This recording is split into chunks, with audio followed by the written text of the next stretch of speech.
Hello friend, তো আজকে যাচ্ছি আমরা বিয়ে বাড়িতে। আর আমি পুরোপুরি রেডি হয়ে গেছি। আর আমাকে কেমন লাগছে প্লিজ একটু কমেন্ট করে বলো। আর হ্যাঁ, আমরা বেরিয়ে পড়লাম আর চলে আসলাম বিয়ে বাড়ি।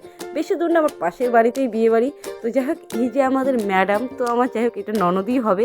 তো কেমন লাগছে একটু কমেন্ট করে বলো। আর খুব মিষ্টি দেখতে কিন্তু মেয়েটা। তো যাই হোক, আমার খুবই ভালো লেগেছে সাজগোজ। তো দেখতে পাচ্ছ এখানে ওর বিয়ে হবে, মানে এটা ছাদনাতলা। তো দেখতে পাচ্ছ বর এসে বসে আছে। আমি দেখতেই পাইনি বরটাকে, বুঝতেই পারিনি। আর বাচ্চাটাকে থেকে এত কিউট না দেখতে, আমি যখনই ভালো লাগে তখনই ওর সাথে একটু খেলা করি। আর এখানে দেখতে পাচ্ছি এখন 7 পাকে ঘোরা হচ্ছে, মানে 7 পাক না, মানে মেয়েকে ঘোরাচ্ছে। তো যাই হোক এটা কী বলে আমি জানি না। তো যাই হোক এখন ঘোরানো টোরানো হয়ে গেছে। আর এখানে এত ভিড়, মানে ভিড়ের চোটে আমি কিছু দেখতে পাচ্ছিলাম না। তখন আমার হাজব্যান্ড বলছে চলো কিছু খেয়ে নিই, খেয়ে দিয়ে বাড়ি চলে যাই। তো যাই হোক এখন আমরা খেতে বসে গেছি। আর অনেক কিছু আইটেম করেছিল, খাওয়াগুলো খুব টেস্টি ছিল। তো যাই হোক ওকে সবসময় ক্যামেরার মধ্যে নিতে চাই, ও আসতে চায় না, খুবই লজ্জা পায়। তো যাই হোক আমাদের খাওয়া দাওয়া হয়ে গেছে। এখন একটু ডান্সের এখানে আসলে ডান্স করে এখন বাড়ির দিকে রওনা দিচ্ছি। তো যাই হোক, তো টাটা বাই বাই, আবার দেখা হবে তোমাদের সাথে।